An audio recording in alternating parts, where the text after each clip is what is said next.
Welcome to a Live on One, a miniatures-based podcast with a focus today on Marvel Crisis Protocol. Today, I have two other individuals with me to talk about the crisis changes and give our takes, first impressions, but also maybe some experimental takes on them as well. First, I have with me Eric. Say hi, Eric. Hey, howdy. Hello. And also with me is Mike Waller. Say hi, Mike. What's up? Yo, good to have everybody back on the cast. This is not a trio pairing we see very often, so I'm excited to cast with you guys tonight. Oh my god, it's been exactly almost 2 months since last time I was on a cast between a bunch of mainly school. But I'm happy now being on break I can get on more episodes. Well, thank you for sharing the limelight, everybody. I know, it's hard, but we're happy to have you back as well. And I must say, Jian, you sounded very professional there. Like at the beginning when you're introducing us. Yeah, that was good. I'm trying. I have to make up for all the lack of professionality that Bork has. So, we're trying to even this out here. Okay. The yin to the yang. Yep, exactly. All right, so let's move on to our first segment for the Live on One. Someone had something about a King T and Nebula story? Is that me? Yeah, that's that is me. you. that's you, man. I see I'm the only one that has an Alive on One story. Well, what gives? What's your guys' Alive on One? We reduced it due to audience feedback. We are reducing the Alive ones to just one story. So whoever the first person is to give us a story, they get to tell it. I didn't know this. Oh, so look at me. So that means I got to get early to the documents to put in my story. So I get the most time to talk. All right, so I'll make it quick. So I was playing at Red Seal on Tuesday. I was playing with my my wacky Guardians list that I'm planning to use in upcoming events. I was playing against Mike D'Ambois, and he was using Exodus. And after 2 attacks and a throw, after 2 attacks, he left both King T and Nebula alive on one. So he had to choose between which character to throw the terrain at in order to daze him. So I gave him, I think, a very difficult choice. He chose to throw it at Nebula because he was very flush with power. Same with King T, but he chose to go at Nebula just because she was on her injured side and King T was on his healthy side.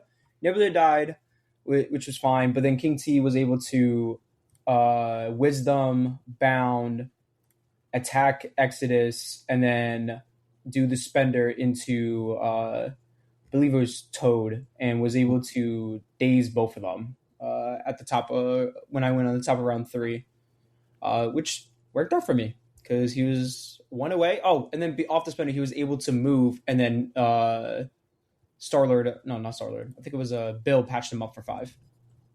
Oh no, that's dude. Yeah, if you have patch up and Wisdom of the Ancestors like on deck, dude, that's wild. Yeah, so it was good. It was kind of. I was telling Mike after it was a bad decision on both parts. It sucked that they both were alive on one because whoever you did not take out, that one was gonna rail on the other characters when they're flush for power. But that's the most recent Alive One story that I can think of, honestly. I haven't been playing a lot of games, to be honest. But that's a pretty good one, though. So, yeah, that's for listeners to realize, it's like, hey, if you're between 2 models, right, it's like, yeah, you can KO this model, but, think about the ceiling, right, of this activation that King T would have had versus Nebula. Like, yeah, Nebula can punk, 2 Spenders into somebody, right? Mm-hmm. But, King T, he displaces you, he probably kills you or 2 people in the process when he gets to count skulls. That's crazy. Oh man, I love King T. He's becoming probably my second favorite model in the game, just play wise after Ultimate. He's been a blast. And then King T with Patch Up. Oh, I've been loving Patch Up as my second restricted in my list, actually. Yeah, Patch Up can really turn around these games. Huge momentum swing if you can get the 5. I found a lot of times that with this list, I'm a lot of times flush for power. And especially on Nebula. So being able to patch somebody up with either Nebula or another character that's flush on power, and a lot of my characters have big health pools, has been very handy. Nice. Okay. That was a really good Alive on One story, sir. All right, let's go on to Hobby Catch-Up. I see you also have something down for Hobby as well, Mike? Yes. So I finished my Namor. I posted him in a couple of Discords. I've been painting him on and off since the beginning of the year because I've been wanting him to look really good. So I finished him up. I am in the process of finishing Quasar. She is almost done. I just have to finish the gold and yellow parts. And I finished Cyclops last week. I only painted him for about an hour. But I painted him since one of my best friends, he wants to get into MCP, and he loves X-Men, and Cyclops is his favorite X-Men, so that's why I painted him. And along that, I have to paint Vulture now. But I did tell my one friend when he said he wanted to play Spider-Foes and he wanted to play with Vulture, I told him Vulture didn't exist in the game. But I went back on that, so I got to paint Vulture now. Yo, man, that's so harsh because like all those guys look so good. They need better rules. Please, June. Please save them, June. Yeah, they need to. Yeah, they're so iconic, right? And they're never seen on the table. I'm saying, yeah. Eric, you have something as well? I do. For the first time ever, I have a hobby-related thing. So I've painted my first model that I've painted in a very long time. I cut apart, and Jian, you know about this. I cut apart an Adam Warlock, and I turned him into a Magus. So it was a lot of conversion, but it felt like I was asking myself several times, what am I doing? Am I just like throwing $50 down the drain? Wait, what do you mean you converted him to a Magus? So I cut up his whole cape and turned it into a front robe, and then I took the rest of the bits of the cape and like turned it into basing material, and then his head I put in Quasar's head because he looks different, right? He's got a different hairstyle. Yeah, he has like that weird. Oh my! Wait, what? Well, you gotta take a picture of that.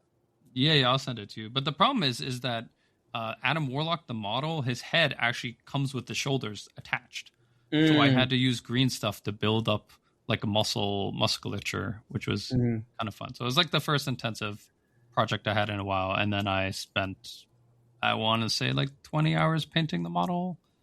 I kind of want to do this now. This sounds awesome. You definitely got to take a picture and put it in the Discord.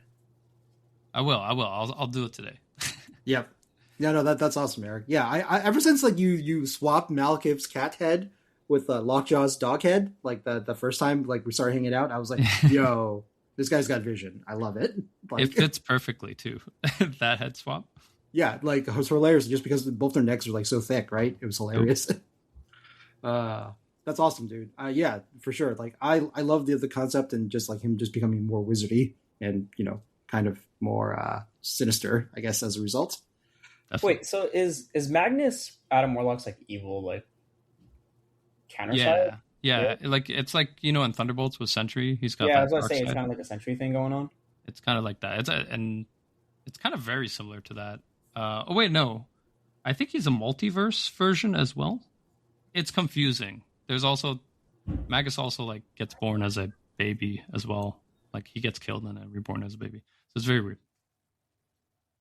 We love this. It's like one of those weird '90s Marvel things.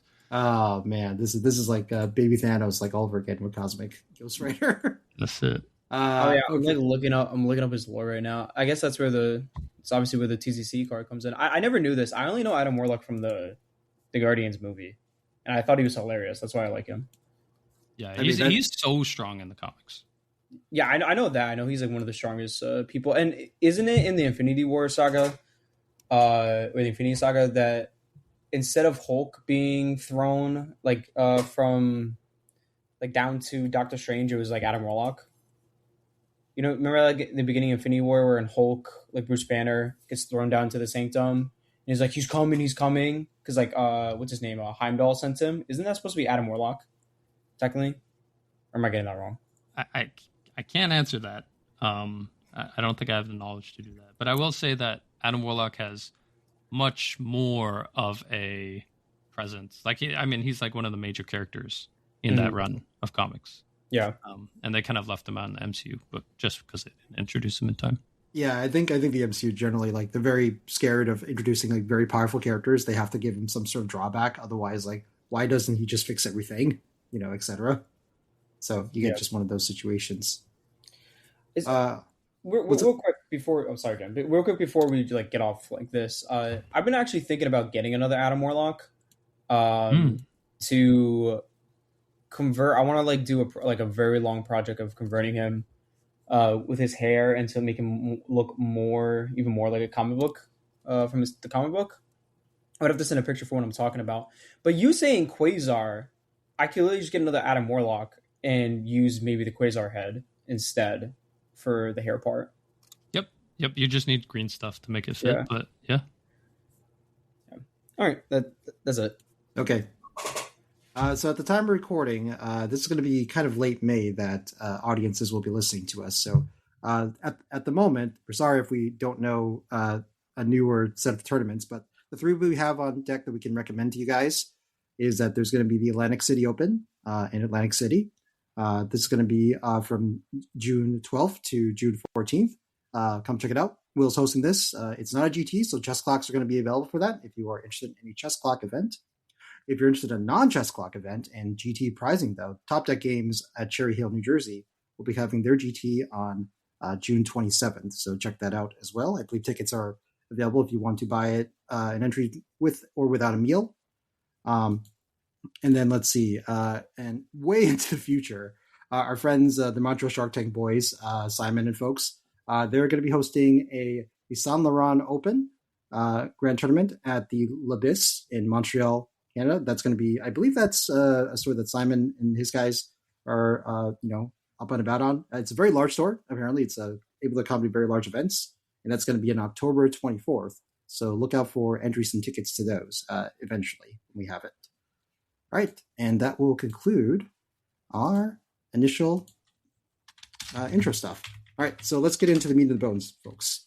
So we're going to talk about the new crisis rotation, and for Operation Zero Tolerance, AMG has thankfully actually previewed what the new crisis rotation is going to be with an official start date on June 12th. But, at TO's discretion, you can start running these sets earlier, which means a lot of people are just running them early now because of that. Now, before we start talking about the new crisis, one of this, pour one out for the crisis they're actually going to be leaving rotations. Let's see. So the ones that are leaving, to remind everybody, Mayor Fisk is gone. Deadline to Destruction is gone. No. Cosmic Invasion is gone. No. Riot Sparks Extremis is gone. Fear Grips, Aka Hammers is gone. Yes. Yep. Struggle for the Cube is gone.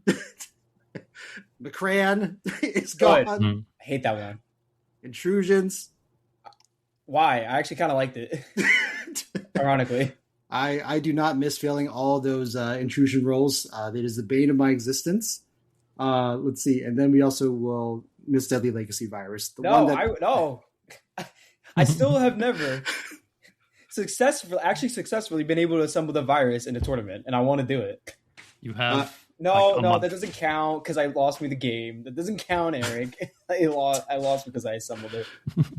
I didn't know how the ruling works. You did do it, but in a Guardians fashion, right? You also ended yourself in the process. Oh my god, that was a funny game. It was. Yeah. I'll start with you, Mike. Which one are you going to miss the most out of this set? Is this even a question? I think you can guess. I'm going to miss Riots. Yeah. Well, no. Okay. No. Actually, I take that back. Between Cosmic and Riots, if Cosmic was to stay, I'm fine with Riots going because it is polarizing, and I understand why people didn't like to play on it. I love D maps, but with both of them gone, I am upset. I wish at least Cosmic stayed, but they're both gone now. So I'll say I'm more upset actually about Cosmic leaving instead of Riots. I thought Cosmic was actually relatively fair, and AMG has switched up the threat level on Crisis before, so I was kind of disappointed that they didn't just make this a 17 or an 18 or something, right? But just leave it because, like I said, I think the penalization was exciting, right? Because this is rough, but also you get something out of it, versus Fisk is just loving Riots and just is unkillable on that, Yeah. So that's the one I'm most upset about. Yeah. No, I probably agree with you there. Eric, do you have one on this list that you're going to miss in retrospect? Yeah, it's probably Deadline to Destruction. Oh, that one's good too. That one's a lot of fun. It was a fun, it was very interactive. I felt like for both sides of the opponents, you and your opponent, you could interact with it. It led to some really fun game decisions. It rewarded people who were managing their power economy a lot better. It was just good. It was. I didn't like the threat level, but otherwise I I like the shape and the. I will say regarding Deadline, I was surprised a lot of web players didn't play it. I thought it was always good. I mean, like the shape is good, and then because you're not the best at killing, usually being able to do a bunch of ping damage, that way when you do all webbed up, a lot of the characters are already teed up, was really effective. So I was surprised not to see them a lot. But also, I was playing Red Skull 2 in webs for a time to be able to use the grunts just to go ping people around. Yeah, I was surprised too, Mike, because especially with Spider Noir, right, being released, that he was actually like the Deadline dude, right? Mm-hmm. Like he was perfectly happy like to play that scenario. I think maybe it's because like web warriors are very precious about their health, but like, dude, I didn't really mind. Like it was still like, you know, a semi D shape, and I think you were still king as far as like displacement to be able to, and it was even easier to move around from point to point too, like to get those displacements too. So I don't know. Yeah. I love playing 18 and up on Deadline if you were ever to get it, because I would bring the core I always bought was Miles 3. It was Miles, Noir, probably Cat, sometimes Gwen, depending on the situation. But it was always Miles, Noir, either Cat or Gwen, Bill, and Red Skull at like 18. Yep. And I thought that was a really good 18, having two characters that can reduce to 0. The grunts being able to go around and ping stuff if need be, and then you have Red Skull being able to be able to punch. It was a very fun team to play. So I really agree with Eric. I like Deadline. Yeah. For me, I'll personally shout out Deadly Legacy. I am going to miss Deadly Legacy because I did actually win like 1 or 2 tournament games at Summoning the Virus, and those are some of my fondest like memories as far as like tournament MCP goes. So I'll pour that one out. Yeah. Which one do you guys which one are you guys not going to miss? Fisk. Okay. Understandable. I've lost I lost 3 finals to Fisk. Yeah. 2 of them were to Jeff Trost. I think he was playing Defenders on Fisk, and I was like, oh, okay, I guess I lose. Yeah, but Blue Marvel is kind of a menace as far as like Mayor Fisk goes. Like, it's not okay. Yeah, it was before Blue Marvel, but it was still like Hulk and I think Wolverine. I don't know. And Daredevil and Wong. Yeah. Yeah, no, that's true. Yeah. I like Fisk a lot. Wait, go Jen. Oh, dude, I'll reiterate. Intrusions was cancer. I hated Intrusions quite a bit. Mostly because like there's so many games where like you need to make like a big play, but you had to pass at least one teleport and you just fail 2 in a row.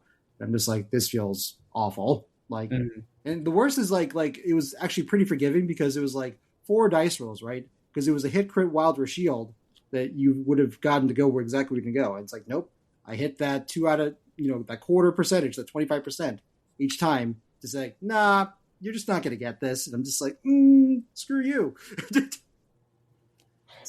Yeah, I've had that a couple times too. I remember when I was first getting into the game, I was using Crimson Dynamo I think I was playing Avengers. I don't remember what I was playing. But I was playing against John Blake, and he had like 4 characters lined up for a beam attack on the intrusion. So I was like, oh, let me just port, right? With Crimson Dynamo. I pour, I fail, so he puts me at the other end. I port again, and I fail again. And now my Crimson Dynamo, like in 2 walks, couldn't get there either way to get the beam that I wanted. And I was like, oh, I guess it sucks. So it is very polarizing. Yeah. I mean, there's also going to be other games where you're going to have like big plays and like, Silk or Crystal Dynamo make the portal right and they get the perfect beams off and they get to do everything they want. Yeah. But it's just like, I feel like it was like very like all or nothing sometimes, right? With what you're doing there. And because they're so low point scoring, like you had to fight, that's the thing. Yeah. Attrition teams loved it. I have like a worse story on Intrusions where I was big into Miss Marvel and, tried to teleport and there was no room. Like there was no room for the big base because of the terrain and then the way my opponent had moved their models. And so, you don't go anywhere. You just stay there and then you can't interact again. Right. So that sucked. That's something you had to be so careful of. Yeah. Like people body blocking you, right? Like that's wild. Yeah. Especially when there's a large base model like that. So that's a good shout out, Eric. You guys are forgetting about the McCran. Do you want to talk about McCran as your pick? No, that's my pick. I don't think anybody liked McCran. dude, Ben loves McCran. A lot of people like McCran. Yeah, and wasn't it the most played? It is. It's the most played Crisis out of the new rotation pack. I thought the assumption was people didn't like it. No, well, it's like okay. So as hammers are to extracts, McCran was to secures. It was just like everyone thought they were going to be good on McCran, so everyone like was using them. Like, oh, okay. Well, I don't like it because you can easily just go up like 4 points way too easily. Yeah, and then you get those games where you're not rolling anything. You just keep failing. Yeah. I mean, I never liked sword based, and then this one is just sword based, but higher threat with different techs. Yeah. So it's the same concept. Yeah, I had an opponent that failed like a dozen like McCran rolls in a row. I'm just like, dude, oh my god, that is awful. Like, I don't care who you are, like you don't deserve that.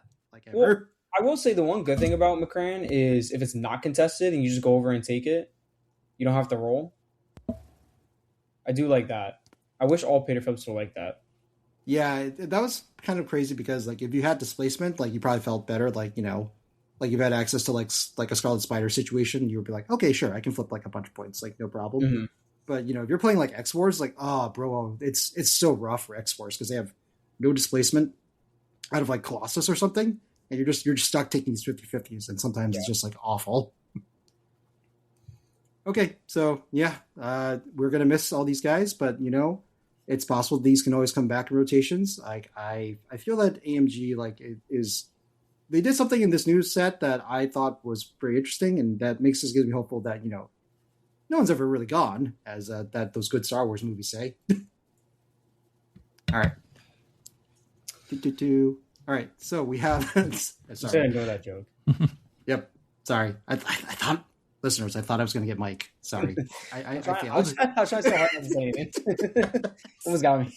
Okay, so I'll go first. Okay, we get to our first crisis. We're going to start with. We're going to start roughly by threat level for the new zero tolerance crisis that are coming in. So assault ship makes sweeping search. So assault ship makes sweeping search is our new 16 threats. Crisis for secures. It's the only one now that's a secure that's 16 threat. And what it is like, I believe the shape mathematically is a parallelogram. So you basically have like two secure points on each side, you know, and they're not quite aligned with each other. They're 4 and 3 up. So I think that means that a small base medium move should be able to get up there more or less, I believe, in one move action.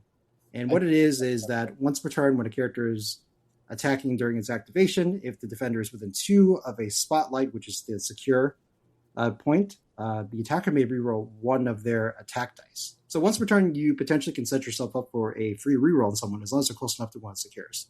They don't have to be on the secure; they just need to be within range 2, which is interesting. So I think, given the fact that it's like a low threat level, and the fact that the 4 points are pretty close to the midline. I think like newer attrition teams, newer builds should probably like gravitate to this because of the free attack and whatnot. So that's my initial first impressions of that. So yeah, I don't know. I assume neither of us have gotten a chance to play on this, right? Otherwise, I played on it twice. Oh, okay. Yeah. Any first impressions, Mike, as far as like playing on this thing? I like it. I don't like the threat because you can get cheesy with some attrition teams if you do get 16 threat. Like I feel this crisis, depending on the extract that you draw, it's a very low scoring extract. 16 threat, you can get very, like I said, very cheesy with the models you pick for the attrition. But it's not bad. Like it's the range isn't horrible. Depending on where you're standing, like range 3 characters can't attack you, but like range 4 and 5 is fine. The reroll is good. I mean, like, you know, we've seen stuff like this before. So yeah, I mean, I'm not like partial to it. Like I don't hate it or love it. Even though, you know, it's funny. Before we started the cast, I said I hate or love each of these, and I'm not in between. Actually, this is the one I am in between. I don't mind it. Yeah, it's interesting, right? Because like, I come from like a mid-range scoring like brain, and then it's Mhm. like, oh, 4 secure points. They're just normal 1 point secure points. Like that seems very fair if you're able to have good movement, good rotations, and get displacement right. But then I can see characters like Kang and like those teams that are like that they love offensive rerolls, especially if you can unlock like skulls and stuff, right? Shadowlands Daredevil, like any of those cats. Yeah, I think they will like this particular crisis because it just like it gives them even more dice assurance, right? That something is going to like pop off on oh their yeah. side. I've been using this. I played this Crisis twice with Adam, Adam Yandu, and who's the other fourth threat? It was Adam Yandu and AV. I tried 2 games in a row. Like when it first got leaked weeks ago, it wasn't bad. I mean, like AV and Yandu having range 4 and range 5, being able to get extra rerolls was very handy to them. Uh, Yeah, I tabled my opponent both games because of it. I don't know. Like I said, you could build very cheeky teams for this one. yeah. So in the case of Guardians, right, like that illustrates the fact that they definitely can double down on the rerolls, right? Yeah. Because like you're going to get rerolls against people. And the thing is also like we're having like if you're like in front of one of these spotlight tokens and you have a range 5 attack, you can reach the closest one like to them, and Yep. no matter where they are. And if you're on the inside, the range 4 can also hit people too. So AV and Yondu are like really interesting callouts, right? Because they illustrate that exact point. So Yeah.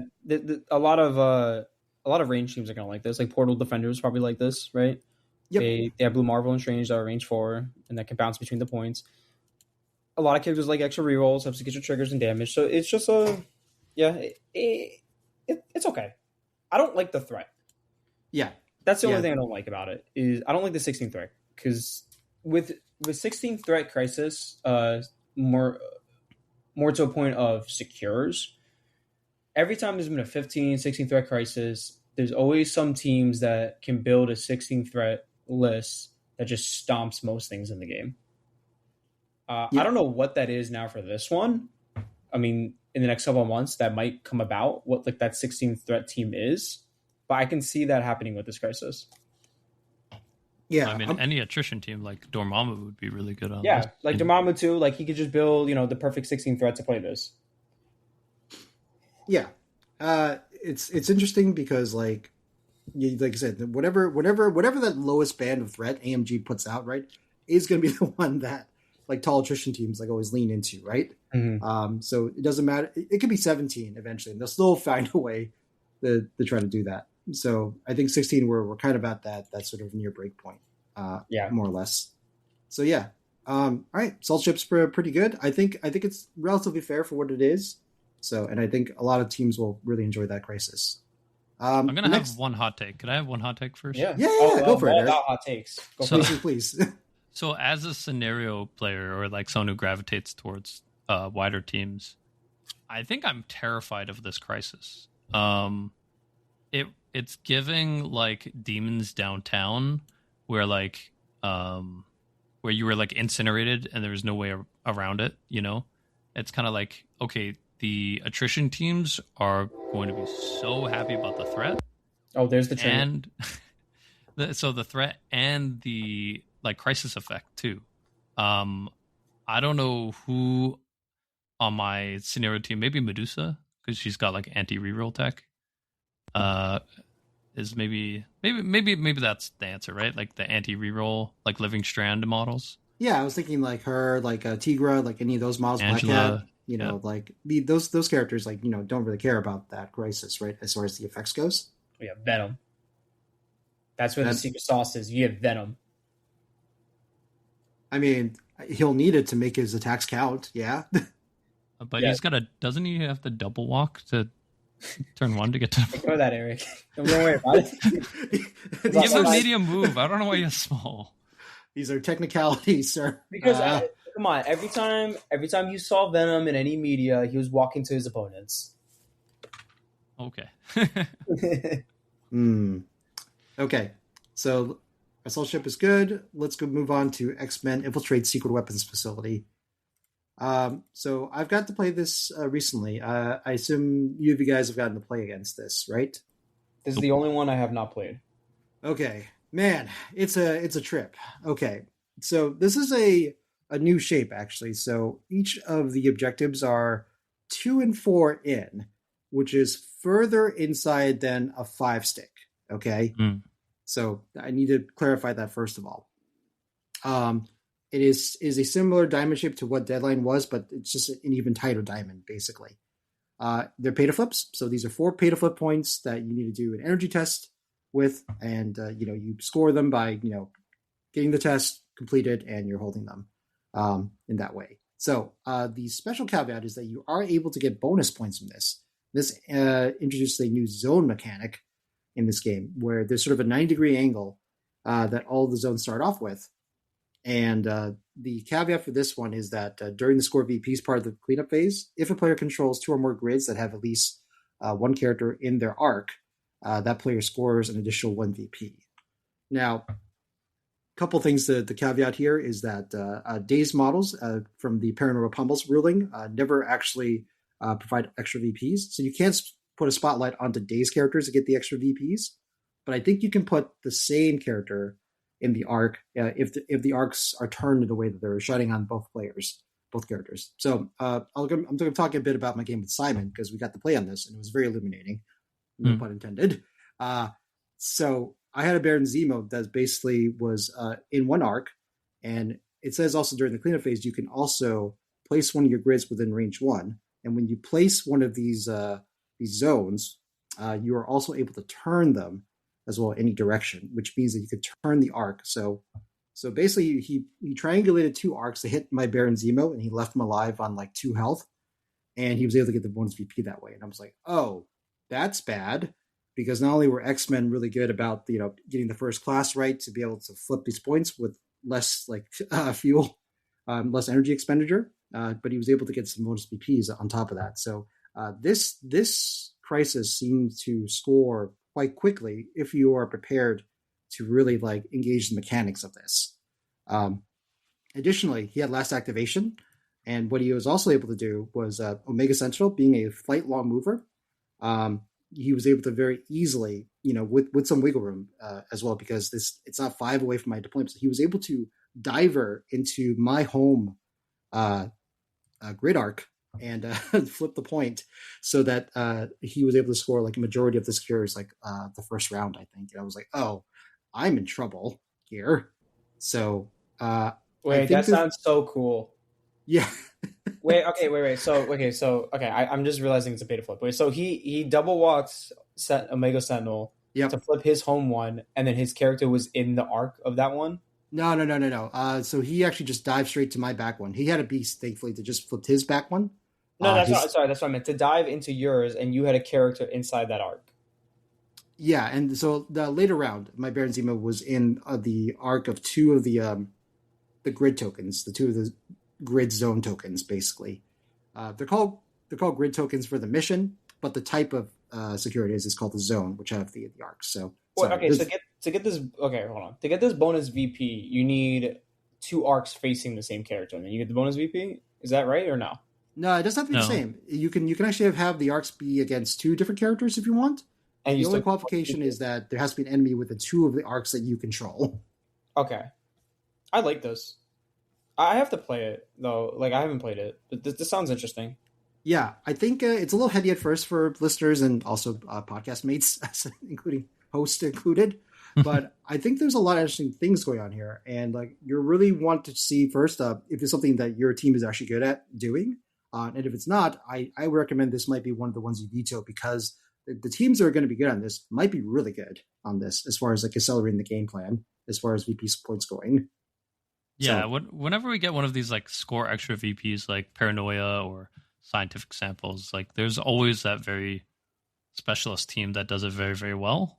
And it can be scary if you go up against them and you don't have a game plan. Right, yeah. And just for clarification, it's the yellow part that is the arc, right? Yeah, so if you were to look at this on Jarvis or the card when it's eventually printed, you'll notice that each of the secures have a 9-degree arc. It doesn't look like 9-degree arc, but it is a 9-degree arc on each of the tokens, basically. It looks like a little Pac-Man kind of situation going for each of these. Now, so if you're within that little triangle 90-degree arc within range 3, you're considered to be in the arc. And they did clarify, I believe, in the rules that it's a range 3 that you have to be in there. So you can't like do it from across the board, per se. Make sense? Oh, that's not on the card, though. The range 3? Yeah, so what they did was the zone is now clarified and updated in the general rulebook. So if you go on the Atomic Mass Games website, they've added new definitions, right, for zones and sources and stuff like that. So as part of the upcoming mission preparation. Okay, and you're saying that a small base medium move can get to a back weapons facility? Omega's a long mover, so you need to be a long mover. You got to be a long mover like Baron. That opens up a ton of gameplay. That's awesome. Yeah, I need to do some testing to see if like maybe a beast can also like dive it potentially, but I know for sure that a small base long mover can definitely make it there in 2 moves, because before like your back Ds, right, which are 5 away, not 4 and 2, like a 5 stick is shorter than a 4 and 2, and a long mover, a small base was barely able to make it to the back point if you were dead on, making no like mess ups, like nothing interrupts you like in the way. So because this is now closer than that, Eric, that means that a long mover, small base is definitely able to make there in 2 moves, no problem, with some wiggle room as well. So if that makes sense, as far as like a potential diver that you want, like Omega Sentinel, she's kind of perfect to do this. It's a tight map. It is, yeah. It's tighter than it looks. So, and what's also interesting too is that each player, if you control one of the grids, you can move up to one of them during the cleanup phase within one of the positions. So, unlike Wedding Party and Mayor Fist, where the opponent gets to pick where they go if you win them, this is one of the ones where you, the winner, actually gets to choose where they go. But it's only range 1 and not range 2. So the implication of that is that you can also maybe slowly sculpt like the secures to be more friendly for more setups that you may have. If you want to be more spread out, if you like them spread out, or if you're like a bunker team, maybe you want them close together, for instance, Okay. Yeah. I don't know how often you go ahead. Sorry. No, you go first. No, I was just thinking, like, I wonder if there's like eventually when we play this a lot, we'll learn to like turn the spotlight away. Just because we don't want the enemy team to get the extra VP. Yeah, I'm starting to learn that because I was very aggressive with the way I turned. Because in the game against Simon, I turned one of the arcs thinking that I could benefit from it, but not backfiring, and he could end up controlling one of my secures, and then because of where the arc was pointed, it allowed him to score extra VPs because of that, and I chose where the arc faced, whereas I probably should have pointed it away, actually. Huh. So. I was just measuring stuff out, and you could do some wacky things with this. We need to try. I need to try it this week. This is so cool. You guys are right though. You gotta be careful where you put the arc. Mm-hmm. So yeah, it's a very heady crisis, but I think to me I think it's exciting, because I think there's a lot of like things you can mess around with this, and to see if you can excel or like not want to be on this basically. So yeah, it's going to be a lot of testing, but I'm excited for people to try it out, see what they find, and figure what teams are going to be good on this. So okay, this is something you can do that's cool. Let's say you have like Nova, and you move Nova, and you do his cannon onto a character, and you do his faster than light, and if you do damage, you can push the character into the arc zone. And then he can be onto that point and then flip it. And then you can get the bonus PP that way. You sure can, man. Wow. Yeah, this is some cheeky stuff that you can do with this. Yep. I'm like going through characters and seeing what stuff you can do round 1. This one seems cool. Do you guys think that means they're going to come out with more zone maps? I hope so. I mean, like, it would be a shame for them to make this entire like type of map, right, and never revisit this mechanic again, But that also will depend how polarizing this ends up being as well. So I don't know if it's going to be like, only like 5 teams are going to be like really good on this. Everybody else. I could see this depending on a character getting released. This being polarizing. Yeah.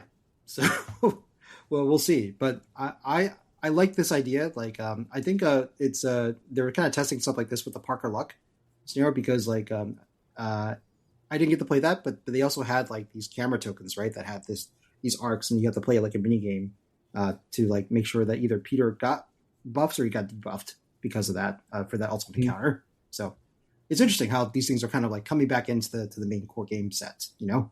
Yeah, this is cool. Yeah. Eric, do you see this? Would you put this in your Inhumans list? Potentially. Like energy defense is pretty good in Inhumans, but I don't think so. I think it's too tight. Would you put this in your Professor X list though? Definitely not. No, yeah, definitely not. No, unless I went super tall with my Xavier list. Sorry. Well, I'm playing Xavier right now, but Xavier has really low energy. Beast has really low energy. Most of our other models are just 3 energy. So I don't know. I don't know if there's an incentive for doing that. Like the pay to flip. It's too early to say. Yeah, too early. Simon was pretty hot on it as far as like Storm X-Men, at least. So Storm, I think, loves this. Yeah. I think Storm likes this. So yeah, it's something that definitely things to explore. But yeah, I'm kind of curious like where people end up on this eventually. All right. Let's move down to one that we're slightly familiar with already. So we have Lockdown, Security Systems Semi Breakout. So, AMG's previewed at least 2 Crisis for Operation Zero Tolerance. This is being the Secure. Mike, you coming from a very Shatterpoint focused background, I think you have some thoughts on this one. I love Lockdown. I like the threat. I like the range too. It feels a lot like Shatterpoint. I think that's why I'm also really good at playing on it for the most part. It gets like tricky to get used to, like remembering the range too. But we've been playing it for a long time now because it got released a couple months ago. I hope they release just like the X-Men one that we just talked about. That they release another, maybe the next Crisis set, another like Lockdown scoring range too. I think it's a really cool mechanic. You can either put a character forward so they can attack better, or put a character back so they don't get hit as much. Yeah, I really like Lockdown. It's the interesting about it is you have to be very precise of when you're displacing other models because getting someone off range 1 of a point is easy to eyeball, but trying to get them off range 2 when you're doing like pushes and throws, you have to really do a lot of measurements. Yeah, for Shortcut though, it does help that like if you're displacing somebody small, that's just a little bit longer than like a range 2 place. Mm-hmm. So if you can think of it that way. So if they have to contest within range 2, right? That means that, if their base was just touching like the blue, if you pull them that same direction, right? That they were just touching the blue, like away, then I think you can get them out of step basically. Yeah. So, but yeah, it is definitely much harder. Nebula's a bully on this one because she just hits everybody that's contesting. Because everybody's contesting. Oh, also, I like the one turning off every round. It is annoying like when it is always yours, but I do like that because you have to rotate if you want to keep up with the points.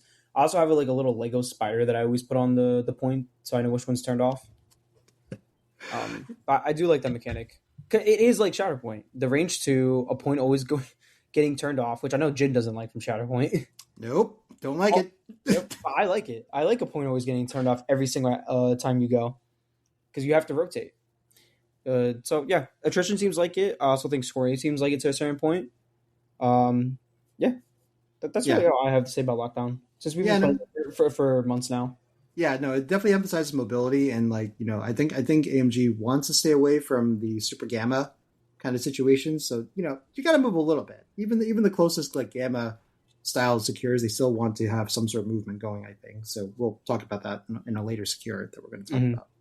But yeah, we've already played Lockdown for quite a bit. It's good. I like it. It's really fair and just emphasizes a movement focus that I think every team should. Let's see here.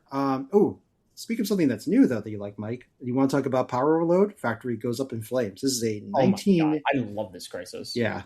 I think this Crisis is becoming one of my favorite in the game. Like, top 5. this crisis is so much fun to play on. Um, it it's not exactly easy. You can do some cool things with certain characters on this crisis that I have discovered.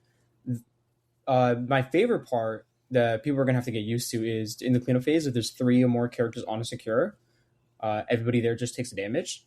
There's so many times that I just double walk a character to a secure to daze or KO somebody by taking that last damage, like if someone's alive on 1. Or if you know like a character they win already on the secure and you leave them alive on 1, you can just not attack them again, keep them there, and then walk somebody else over there just to kill them, which I did a couple times on Tuesday. Yeah, I like it. I like how to get the bonus VP, you need to control 2 or more that aren't within range 5 of each other. So you can't each back one has the one that's closest to them that doesn't score, but if you control the other side one, you score the bonus VP. Yeah. So as long as you don't control the 2 closest ones that are nearest each other, or if those are just not the only ones you're controlling, you'll probably get the VP. You know, this crisis definitely rewards mobility characters and good rotation. Yep. No, it's it to me it seems to me like the fairest interpretation of what a D shape maybe was intended to be, right? Yeah. Because the home points are exactly like the old D shape, right? But the side points are now closer, right? Instead of being range 3 in, they're now 4 and 2 in, which is way closer. Yeah. And they're slightly off center towards one deployment zone than the other, right? Yep. So a person that has a long mover is able to get there in 1 move. Or I think medium base, medium move also makes there. Yeah, they can get there too. Medium base, medium move, long movers, they can get to your home 1 in 1 move. It's great. This one I think is going to be very popular with the community. I think so, yeah. Also, the threat is good. Yeah, 19th Threat does allow you to play a lot of toys. I think this is going to be definitely the most fun crisis. I recently got the demo of this for a person, and I thought it was great because like I was able to show them it's like, okay, this is how you do King of the Hill style secures, but also like, hey, you can have a benefit or a take back or a drawback, let's say, for a crisis, which is interesting to illustrate there. So yeah. Eric, do you have any first impressions about Power Overload? No. Eric, you're gonna like this one. Let's see. No, I think it's good. Like I think if you're like a scoring team, like you're gonna like this. I think Strange also has like that. I've gotten to see Strange on this map as well, and because of the pentagrams, like he's able to really like have a really good like portal opportunity for between the 2 points as well. So I don't think defenders like hate this either, even though they're relatively turrety. No, defenders like this. They can you can easily just have 1 portal on your home side and then the other one on the opponent's back one. Be able to just flip-flop between the 2. And since they're both not within 5, you control both of them throughout the game. You're getting that bonus VP. Mm-hmm. Agreed. Yeah. I also do like the mechanic you have to have 2 or more to get the bonus VP. Because a lot of the bonus VP ones before this new crisis pack, like samples, is like if you just have 1 and you're within range 2 of a secure, you get the bonus VP. But I definitely like the 2 you have to have at least 2. Yeah. It requires like you'd have more bodies, right, on the board. And like I think that's kind of good to emphasize sometimes. So let's see.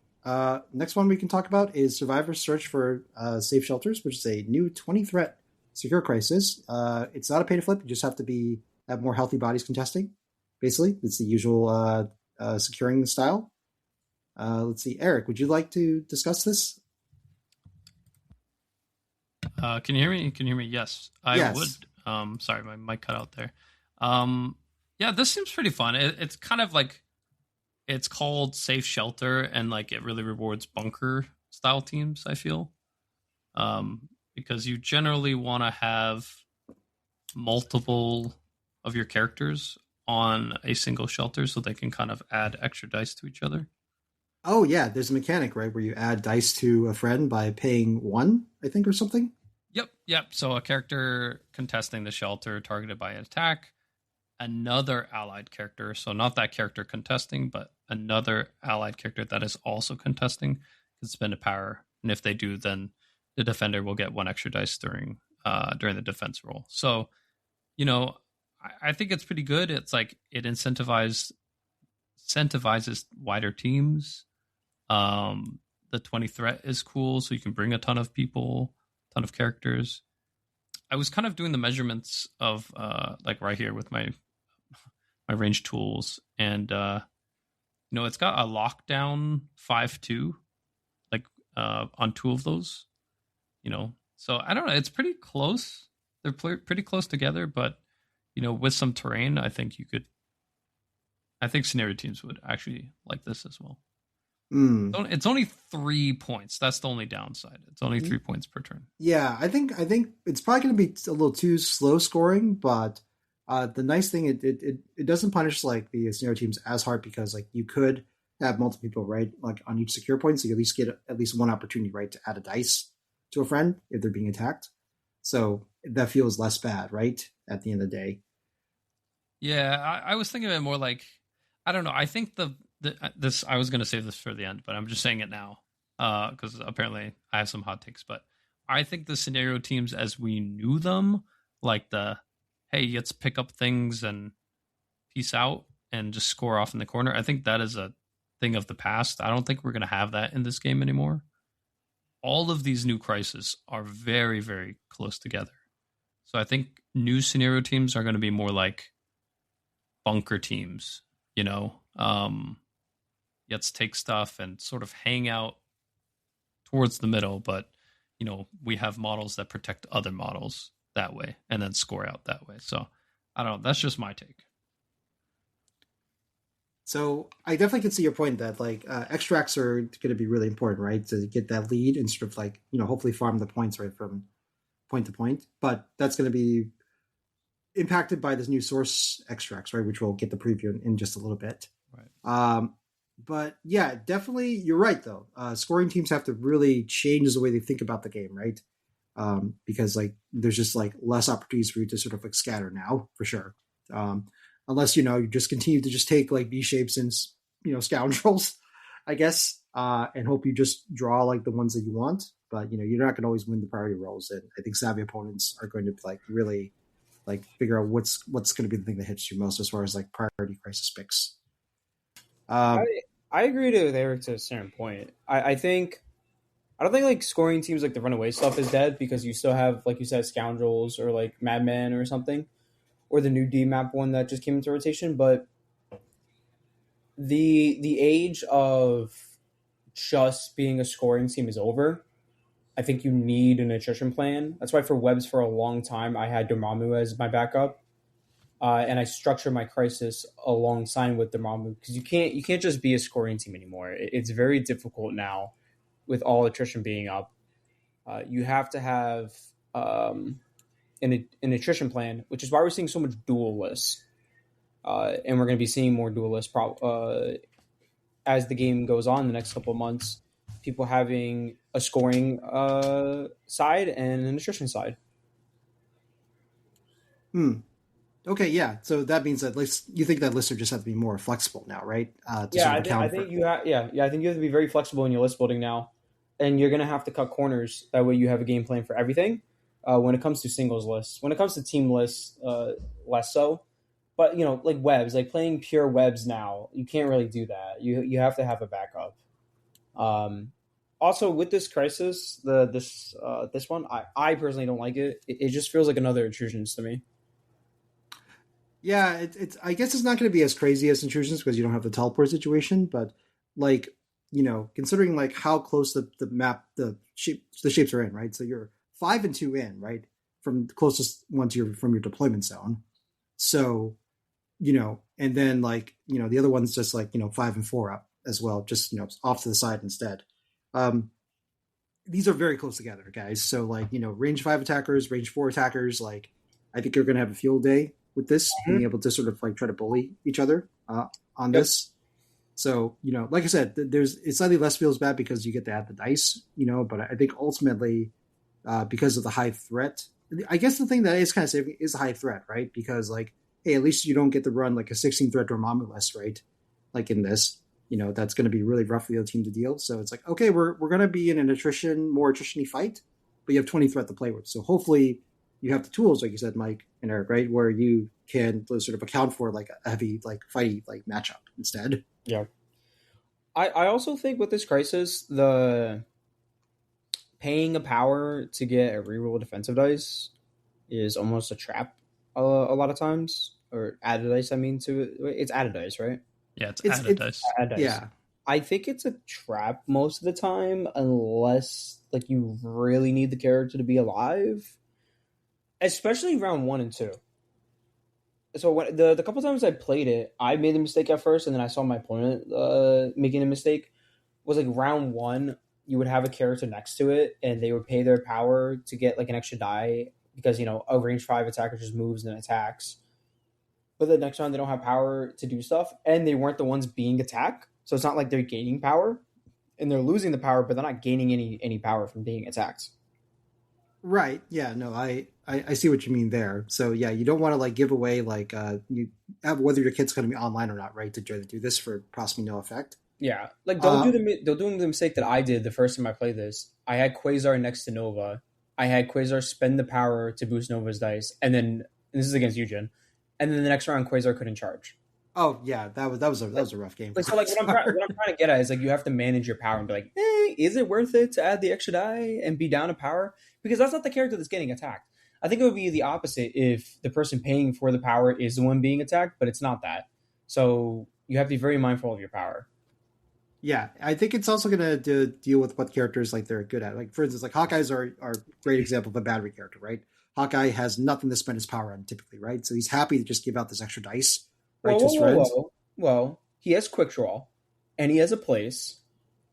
He has stuff to spend power on. Come on, Jim. Okay, yes. After he spends 3 power, and he's good for the rest of the game, right? And then he just goes power. So there are certain characters that are going to be like, the opportunity cost of spending a power for some characters is going to be a lot less, right? But I also like to think of characters that also have better than normal defenses, right? So you think about Echo, right? Like, when she gets more defense dice, right? She gets more out of her defensive abilities, or like a martial artist, right? A martial artist within range 2 gets an extra dice. Great. They feel awesome about that, Mm-hmm. So, those are things you can consider. But yeah, you're right. Not all defense dice are created equal, and not all power expenditure is created equal, I think, at the end of the day. So yeah, this will be interesting. But I think, this is definitely going to be a Ben map. But that's okay. I already talked to Ben about this. He loves this one. I know he does. Yep. Just kidding. We love Ben. All right. Anyway, let's move on to the other. I moved this one up on the list, so we should talk about, since we're in Secures, about Strike Team Secures Shield Relay. This is very interesting because this was actually in the War of Kings set and not the Zero Tolerance set, and it was not one of the active standard Challenger Crisis, but they're bringing this one back as an official inclusion in the Challenger Standard doc now. So, and it's a physical pay to flip, I think. Let's see. Eric, do you have any first impressions on this particular one? Because I think with you playing Professor X now, right? And having access to first class, what do you think about this physical D-shape? Yeah, I actually really like this. Yeah, this is probably my favorite of the Secures shown. It just seems like pretty fair. X-Men really like it. Most teams will like it. It's pretty wide, right? It's a D. Yep, right? It is a classic D shape. Yes. Yeah. So it's good for the scenario teams. And it's a pay to flip, so it's kind of more fair too. Like you can't it rewards repositioning as well.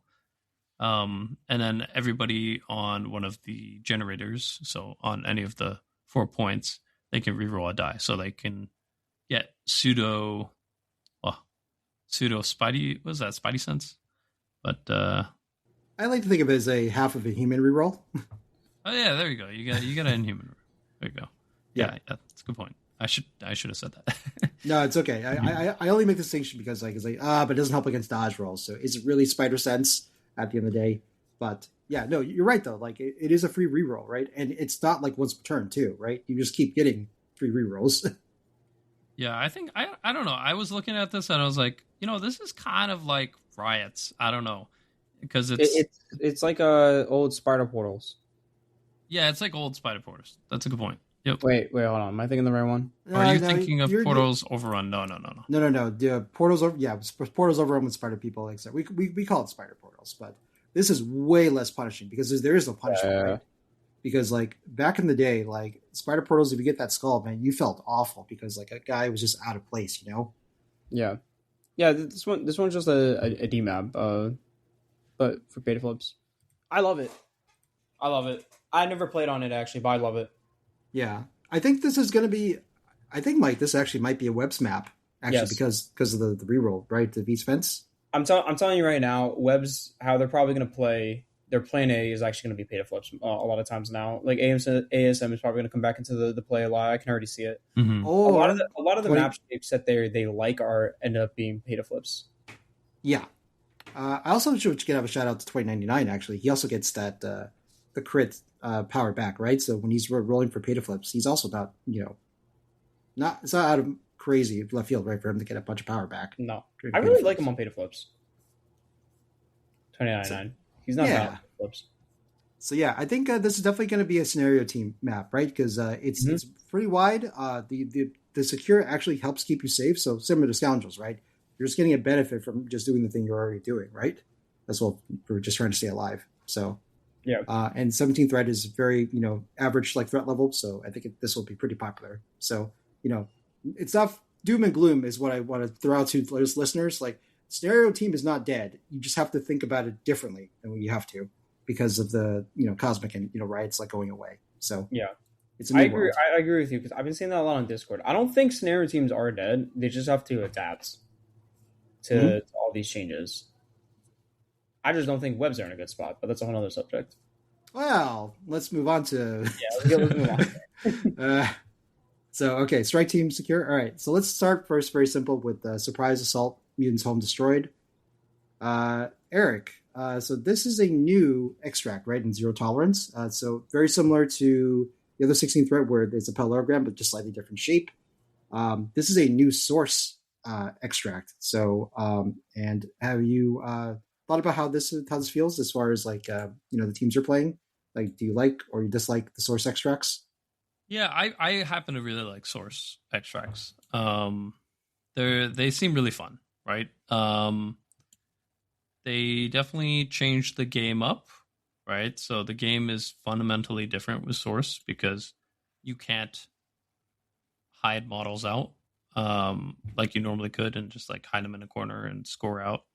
And this just feels like a very normal source extract because basically the effects of this is you pick up an extract. It's a source extract. It's a civilian. So inhuman players are happy. I don't know how happy we are with 16 threat, but more civilians is good. There's now 6 or 7 in the game. I think there is 7 now. So inhumans can still go 5 civilian extracts of their choice. And the upside of that is also it nerfs Namor, which I'm always happy about. It's good that they've included more civilians. I think this definitely tees up a Terrigenesis nerf or rework or something. But I'm more interested about the shape, to be honest. The shape seems really interesting. I think you called it like a parallelogram before, right? Yeah, and I hope we're getting this right, geometry listeners. Is this the exact shape as a soul ship? No, it's different because this actually is further up. So, remember I mentioned that a small base medium mover could get to one of the assault secures. This one you need to be a long mover small base or a medium base medium move to get there, basically. Okay. So you think about playing the way we play scrolls, right? Your home scroll. That's how far they are up. Okay. No, I like that actually. I've always liked that scroll distance because it gives in almost every faction there's one model that can do that. So I don't know. I like that. I think the only one that can't. No, even Winterguard can. So, they have Widow 2 threat. And Widow. She can absolutely do that. Yeah. Eric, you betrayed me. You You betrayed me. I thought you were going to agree with me that you don't like sources, but you betrayed me. No, I do like sources, and like I'm not saying that they're really good for my teams per se, but I think they're better for the game for newer players. Like I can't tell you, I've been playing a lot in this league at our local store, and I just feel so bad when I'm like, okay, I take this model top of turn 4, run it into the corner, and then I take this model and I run it to the other corner. I'm sorry, man. I just outpoint you. There's no way you could, you know what I mean? It's like, it's a feel bad moment. And especially for a newer player who's like not able to predict or chooses the wrong model to go with, like they automatically lose because of that. It doubles down on how bad people can feel. So I don't know. I think it's healthier for the game. Yeah, it seems more forgiving, right, for players, like because there's sort of a reset that happens every round, right, because of that. Yeah. Yeah, definitely. I agree to a certain point. I don't. The only thing I don't like about this Crisis Back coming out is that they're all sources. That's the only thing I don't like. No. There's one non-source extract. What's wrong? We'll get to that later, Mike, and we can I'm gonna talk look about at it then. No. It's salvage. Spoilers, listeners. It's salvage. Oh, sure. Yeah, I guess so. Yeah. Yeah, we could talk about that one when we get to that one. But yeah, so this one it's interesting because I think it does emphasize that it's like, hey, if you have access to a long mover or a medium-based medium mover, they're going to be really good to sort of like come in, grab one of the civilians, right, and then like duck out to whatever secure that you do, So you can either think of that way, or if you have very sturdy models like a Colossus or something, they could also just be people that just stand by these and kind of treat these like pseudo secures, where you can just go in, start the turn, pick one up, and just like do your work, and hopefully you live. There's a couple ways you can go about the source extracts. So I'm curious to see like which teams like do what with these. But yeah, there's no other effects or anything on this, so I think we're okay to move on. Unless anyone else has any more thoughts for a surprise assault. Nope. Okay. All right. So the next one we want to talk about is Sentinel Schematic Sabotaged. So this is like what I would like to prefer as the most fair version of hammers, basically. So I believe that the shape of the Sentinel schematics is actually very much sword base / Macran that used to be. Now, so instead of you having a secure, it's now this pseudo extract secure hybrid situation where there's these source extracts in the middle tight square. You spend one to pick it up. It's a limited nanite token that you get. And the nanite token allows you to get extra dice when you're attacking somebody, but they have to be within range 2 of the attacker. So you can't like use this to, throw 6 dice attacks with Hawkeye or 6 dice, beams unless they're like close, but melee characters are really going to like really enjoy this, and everyone's going to be very close to each other in the first place. So I think this is definitely going to let teams that love to double down on attrition accelerate that attrition, basically. No other caveats by this. They're worth 1 point each, and they just refresh every round as per. Mike, you've gotten a chance to play on this a couple times, right? Yeah. I like this one. This one is so stupid, King T. This one is ridiculous, dude. Oh, King T's stupid on this. He's absolutely dumb. He's so stupid. Every time I play on this one, I've used King T, and he just kills everything on his wisdom turn. I mean, he already does, but it's just like you even double down with him more. I will say, Dimbaugh did a really cool trick with me with Bastion under Mystique on Tuesday. He like double walked Bastion and then picked my up, and then he got the power refunded because of Mystique, and then he just ported it away. I was like, oh, that's pretty good. I was like, I didn't expect that.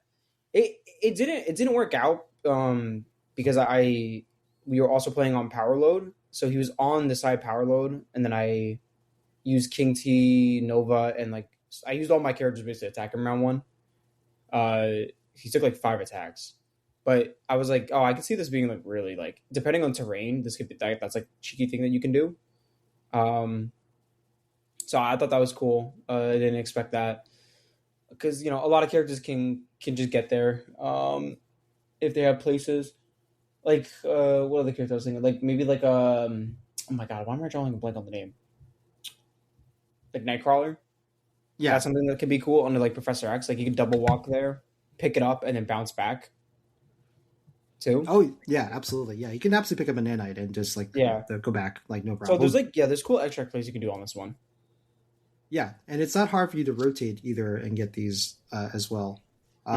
Shield grunts continue to be really dumb when they have extra dice, is what I found as well. Oh yeah, so because they can pick it up too. Yep, that train does not stop for them either. Oh my gosh. Yeah.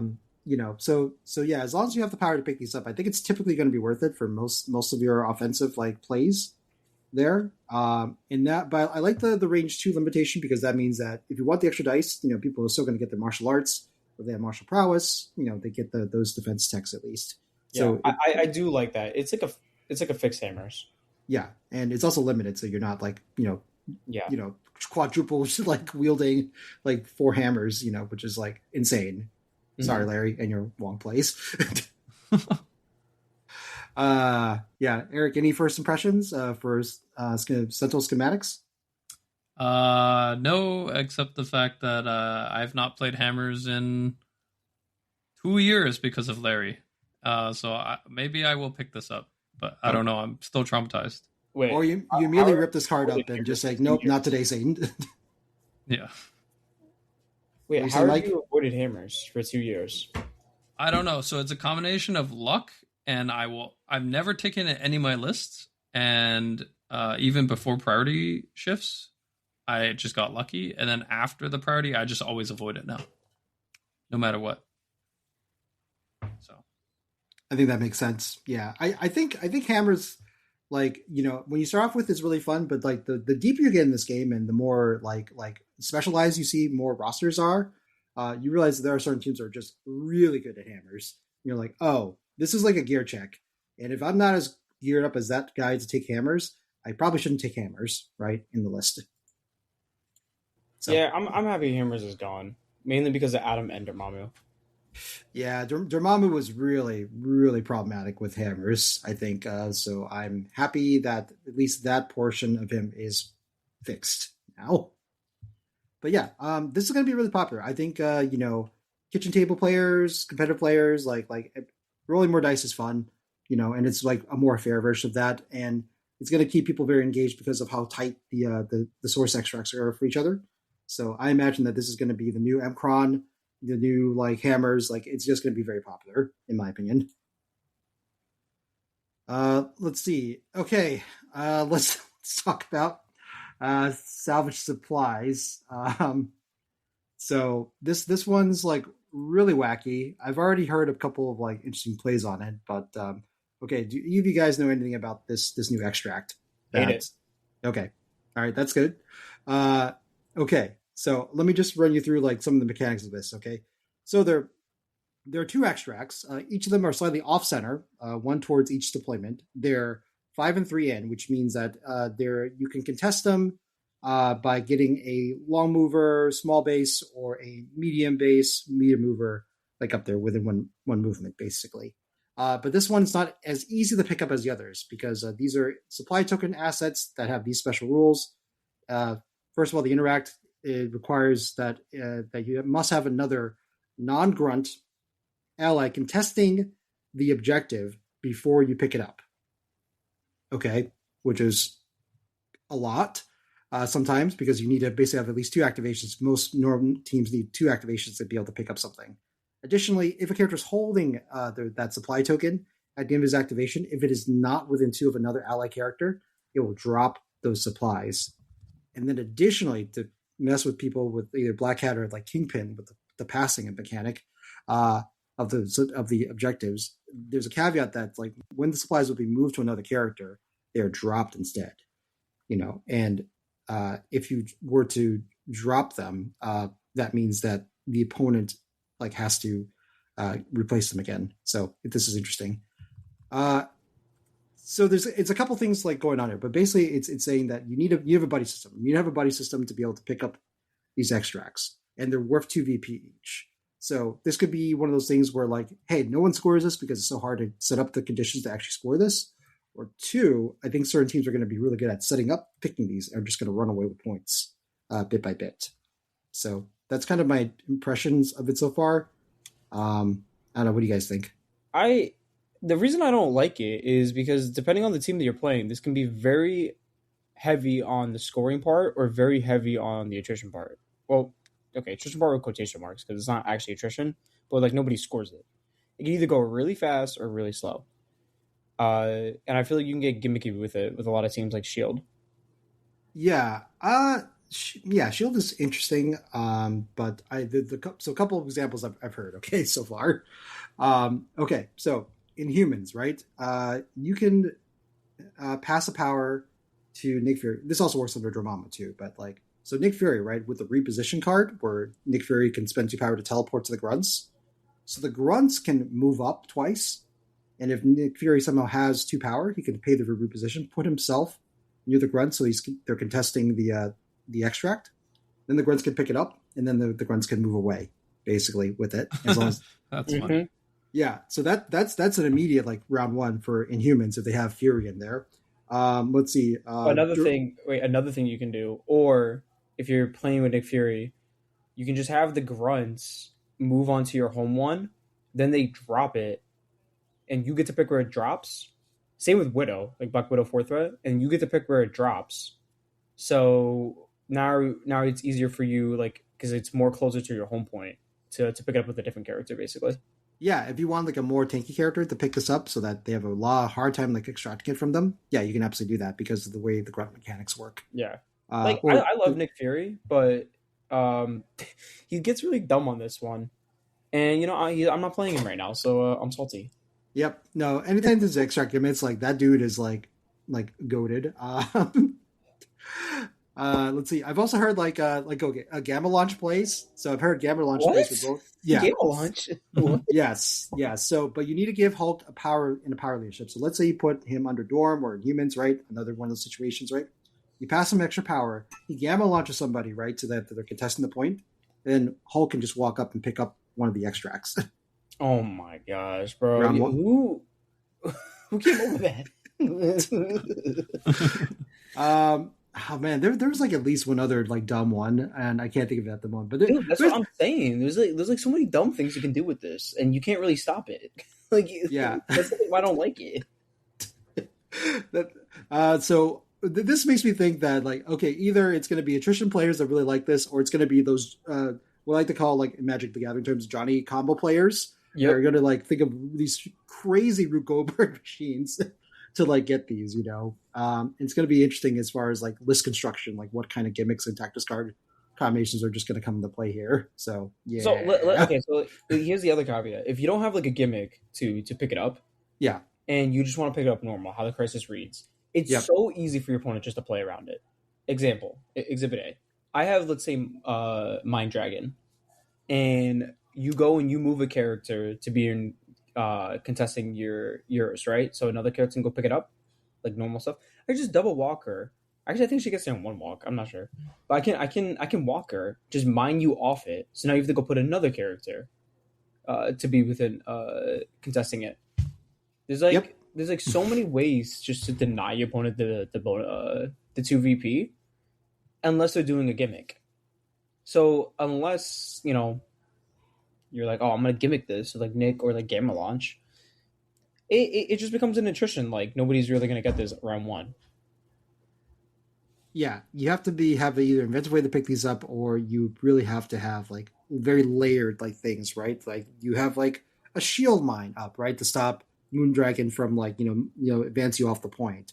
You have some sort of like do you have to take like M'Baku or something so that Strange doesn't just shoot M'Baku like off the point like immediately, for instance. Like it's all these different things that you have to think about. Like it's like, okay, do I have the tech to support this or not? So me personally, I think it's good that we have the veto mechanic right now for crisis selection, and I think most teams will probably veto this unless you have a specific plan like into this crisis. That's my opinion, but I don't know if you guys feel differently. Like if you see the show up on when your opponent brings their crisis and you get this as one of the choices, are you going to veto this? Yeah, I think I'd immediately look at the roster. Are they running Hulk? Are they running like power shenanigans with Nick Fury?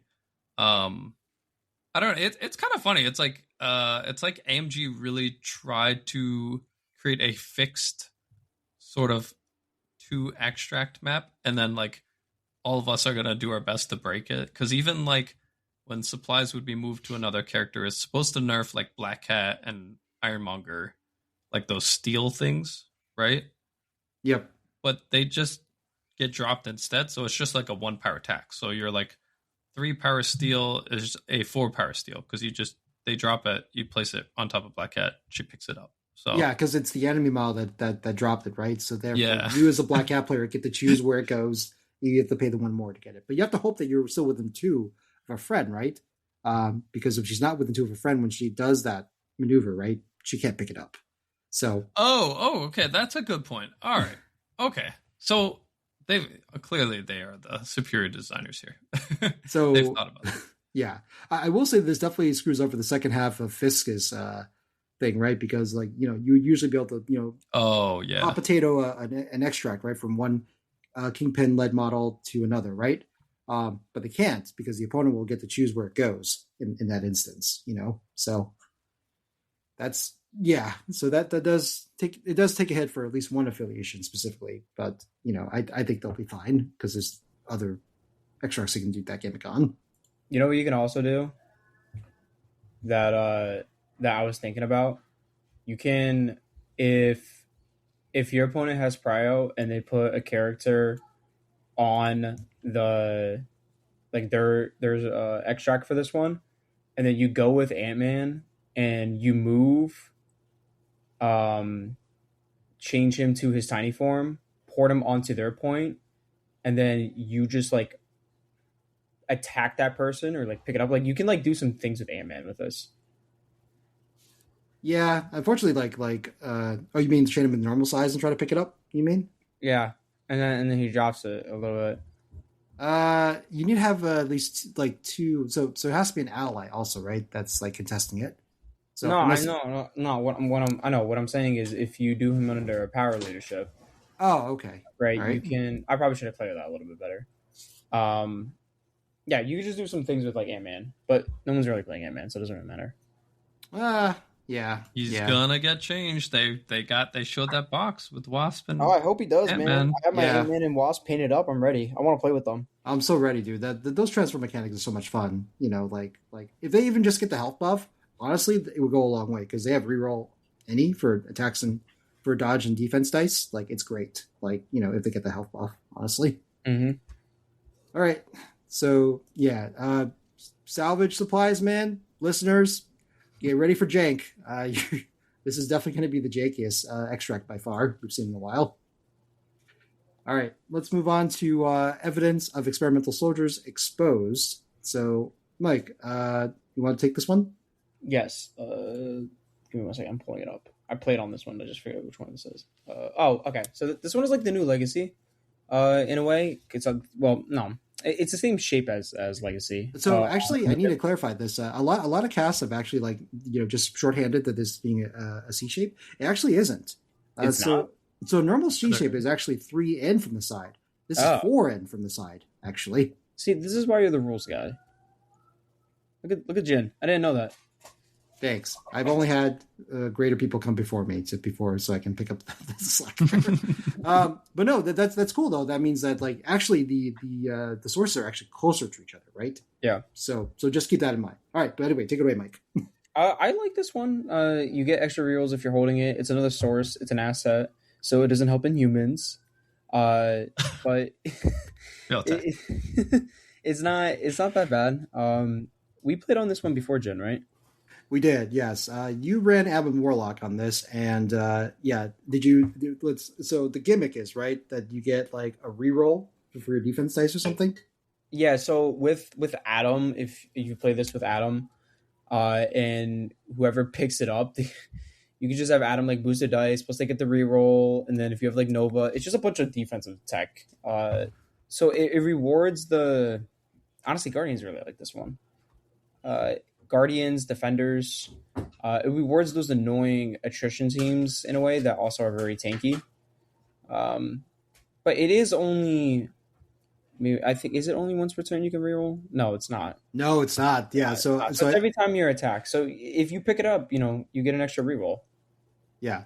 So I think it's like the bunker teams, right? Like bunker teams that like, that like a slow scoring game, I think are pretty happy with this because you set up yourself in the midline, you have your blue marbles and your strangers like boosting each other's dice or, like Adam is like, throwing up his additional dice or rerolls, right, for people. And they're kind of living good, like there, just farming the points and like, it's like, hey, we don't die and we're probably more likely the Dazer KO you right before the game is over. Yeah. No, it's good. Yeah, I don't mind this one. This would not be a thing that scenario teams would like, in my opinion. No, not at all. No, not at all. They don't like this one. Yeah. 19 threat though does again give like I do like the fact that it seems like the lower scoring prices they seem to be assigning more higher threats to, so that people have more options. I think so. Once again, like this is a very slow scoring crisis, but it is 19 threat, so hopefully you can bring more tools to bear to sort of deal with the situation. So yeah, I think evidence of mental soldiers is actually pretty straightforward. I think if you're a team that likes to do mid range to slower, like sort of game plan, feel free to check this out. Especially if you're a team that likes the bunker, I should say. If you're a team that likes the bunker, look at this. Otherwise, maybe other teams should stay away from this if you are sitting across the game from a bunker player. So be wary. Okay. Let's see. And finally, the last one is Jailbreak. So I think we've all played on Jailbreak, but since yep. Skip it. All right. No, we're not going to skip it. But boo. No. Okay. So, I guess we'll see. Like, this is sort of a Jailbreak update as far as like how people are feeling about this. So, Mike, since you've been allowed to play Jailbreak, since it's been a Challenger doc for a while now, what do you think of this crisis? Boo! I hate Jailbreak. Okay, that's my opinion. Okay, I don't like it. I don't. It frustrates me the drop mechanic because it just creates feel bad moments when you're playing it in tournament play. It's like if somebody picks it up and they're not in the certain range, or if they're in the certain range and they drop it, because they forget, like it just creates a feel bad moment. Yep. No, it's kind of weird. Also, like since you've now gone through all of the other source extracts, they were just like, oh, the source extract is going to be this weird gotcha. Sometimes it's going to be like a cool caveat or something, and stuff. But no, the one that AMG gives us is the most punishing version, the most complex version of the source extracts. Meanwhile, you have 16 threat, like what was it? Like surprise assault, mutant homes destroyed. I was just like, what? This could have been way simpler. Why did you give us the most complex one? That's actually true. I never even thought about that. Why did they give us the most complex one? Just like, it's like, surprise. It's not that bad, guys. Dude, it's like, I don't enjoy if I'm going to be playing this in like a tournament and then somebody forgets about that. And then I'm like, I'm sorry, like you got to drop it. Like I don't like that.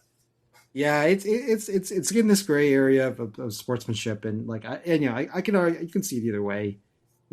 Usually like I try to like dial into the mood of my opponent and like what their thing is. Like if they're a person that like I know would never like agree to they are not, if they're not a fan of takebacks, like I don't say anything, right? Mm-hmm.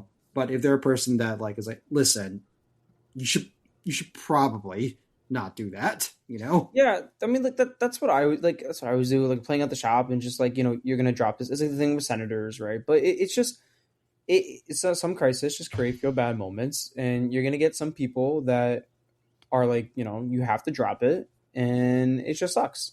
And it's technically not their fault because it is the rule of the game that if you do that you have to drop it, but it just doesn't create these like situations that are like player friendly. Yeah, no, I agree. So it is definitely polarizing as far as experience goes. I have a theory that this is why a lot of our new secures are so like close together, because nothing, well, I got that except the one D shape. Nothing feels worse than having a D shape secure on Jailbreak and you cannot interact with both at the same Oh time. my gosh, yeah.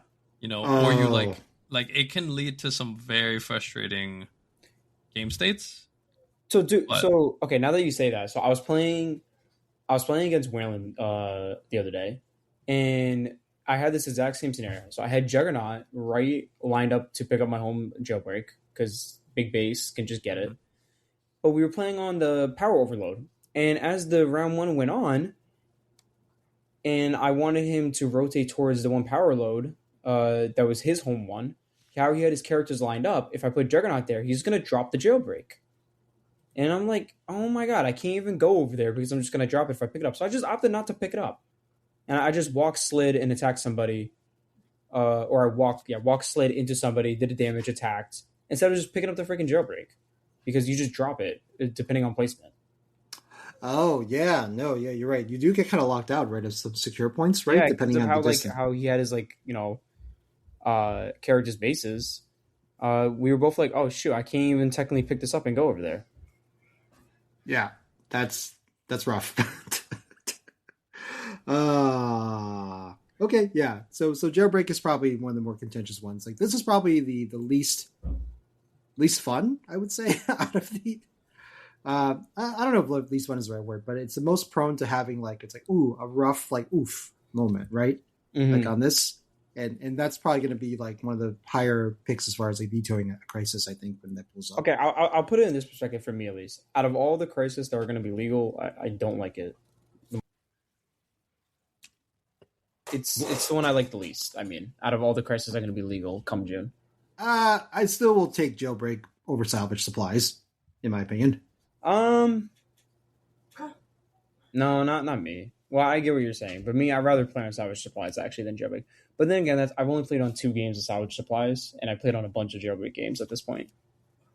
So that could just be, I haven't played enough games to really state that. 20 Threat is fun. It has that going for it. That's true, Eric. Yeah, 20 Threat is fun at the end of the day, and hopefully that means you can bring enough bodies, right, to have coverage on the cell, the jailbreak points, right? As opposed to I don't know how much threat really helps you for salvage supplies at the end of the day. You just need a plan for that. And if you don't have a plan, it's good luck, man. So that's kind of more where I'm at on that. So, okay. I think that actually has been all the crisis. So, definitely I think this has been a big shift as far as crisis goes. Any initial overall impressions, guys? Eric, I'll start with you. Any first thoughts? Because this is your first time you're kind of looking at everything holistically now. So any vibes you're getting, or any feelings you're getting on this? Yeah, I'm excited. I love new things in the game. I do see a very common thread of a lot of these being very closer, tighter secures and extracts. And a lot of them that involve dicing. So either adding dice to defense rolls or attack rolls. So I wonder if this is AMG pushing more of a attrition style gameplay, but we'll see. Yeah, it's that's a good thought. Mike, do you have any initial impressions overall on this? When everything got released and they announced the rotation, I was very down on the game. But after time has passed and I played all of them, it's not as bad as I thought it was. But my initial take of I like most, actually, I think all of the secures and a lot of the extracts I don't like. But I think it's not that bad. I actually enjoyed playing on them the past 2 weeks mainly. A lot of the different combinations. So yeah, I think I would give it a thumbs up and a half. Not 2 thumbs up, but thumbs up and a half. I'm glad, Mike. Yeah, because we had a lot of discussions and I felt really bad. It was just the sky is falling. This is terrible. So yeah, we talked about it extensively. We were like, what are we gonna do? But yeah. I don't know. I think it's just regarding at least webs, because that's what I mainly want to play. After Squall goes, then I'll just be in the tank trying to figure them out a lot and where they are in the new world. Yeah, There's only it's like, and it's only part of the overall changes, right? Because we still don't know what the overall like changes the character is going to be in June, right? So there Mhm. could be big changes, right? Because I think AMG's like mentioned a few characters that are getting like a little more than just they're getting more than just health reworks, right? So I'm curious like how many are going to get touched in that aspect, and then maybe we do see like a redesign for Crossbones One. God, he needs it for instance, like No, you um, know who else needs a redesign completely? Just War Machine. yeah, like there's just a ton of characters, There's right? too So like many. Yeah. there's too many. So some are going to be helped tremendously by health buff because I think like Widow was such a great example. Me playing with 3-3 Widow, that health buff did so much to make her like so much more playable and being having access to her kit. So there's a lot of characters like that, for instance. But then there's other characters that will need probably more extensive reworks. But if they do get reworks, right, we could be seeing a lot more newer teams, right, new shifts. So like I am hopeful, right, that we're going to see like new kinds of teams and new play patterns and some new ideas from this. And that's also to say too, like we didn't really talk about the crisis are staying in. So all the B shapes are still in, much to Bork's like joy, right? Because the man loves B Loves shapes, those B shapes. loves those B shapes. Alien ship is still there, your classic C shape extract. So you still have that in there. Scientific samples still there for scoring teams. Like you can score a bunch of points from scientific samples. Human weapons is still like the most fair like extract crisis. Like it's 4 midline ones that are still like very fair. Spider Effect is still there, so you still have at least one F shape The best extract ever. extract. Yep. Unexpected guests are still there, and humans still love that, right? There's a lot of teams that just want like a very like, hey, very like semi-safe like extract game, right, with unexpected guests. Scoundrels is still in this game. I am amazed that Scoundrels is still like in this game. Let's Dude, see. I'm more surprised they took out both the D's and didn't take out Scoundrels. Yeah, insane. Maybe it's just because it is an F shape, so there is that more interaction, right? You don't have to rotate as far to start like fighting another character, and maybe that's kind of what they're thinking on that. Wedding Party's in there, so Fierce is out, but Wedding Party's here to stay. So I think that they think that that's like the fixed version of Fisk, so that's good. Let's see, Garden Safe Share of Empress, very fair pay to flip, still pretty interactive because it's pretty fairly close to everywhere, and yeah. So And that Senators is still there, dude. That's the one that surprised me. Really? Dude, Yeah, the I'm not Senators surprised. throughout the game's history, like there's been particular affiliations that are very, very, very strong on Senators. Like the three, Yeah, right? true. I feel like Inhumans is really strong, Fisk is really strong, and Brotherhood. Yeah, Are but really you know what the strong. thing is? Before we were forced to play on it, I think now that you can pick, it's not as bad, to be honest. Yeah, that's true. I've also not played Senators, much to my chagrin, because people keep vetoing it. I'll tell you. Like, I'll let tell me you play what Inhumans on Senators, please. I want to go back to winning on turn 2. I'll tell you what I was most surprised about, and I understand why, but it was just surprising. I am surprised that they took out cubes and not spider infected. so I I get- think it. I guess because cubes you can stack it. But I thought the being advanced or push whatever on spider infected was very polarizing. Mhm. I understand why they took out cubes more because they wanted to get rid of the stackable extracts. Right. So you want to nerf like the Dormammu grabs, but you don't want to nerf spider foes because spider foes still love spider infected. Mm-hmm. That's Yeah. all I'm So- saying. So Jin, now that like two of the intro crisis, Riot and Cubes are taken out, if you're gonna give a demo to a newer player, or let's say you want to teach this game to your friend, which extract and secure do you take instead?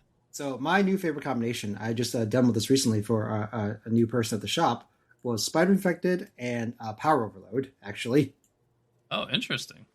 right? Because you're still getting like 9 like points on the board, right? And potentially 10 points with the bonus VP. So it can be a very fast game, right? And you can learn a lot, right, within that time, right? As well. And things will be interactive, right? Because you're going to be able to move people around with the spider infected, and you're going to get. Do you think people are going to take damage? So like cubes, one of the great things about cubes is because you're forced to take damage, you have to accelerate the game, right? Because people are going to be taking damage. So power overload does that, right? Sometimes is that everyone just takes like 1 damage right around this cure sometimes. So that's going to accelerate the game state, I think, as well.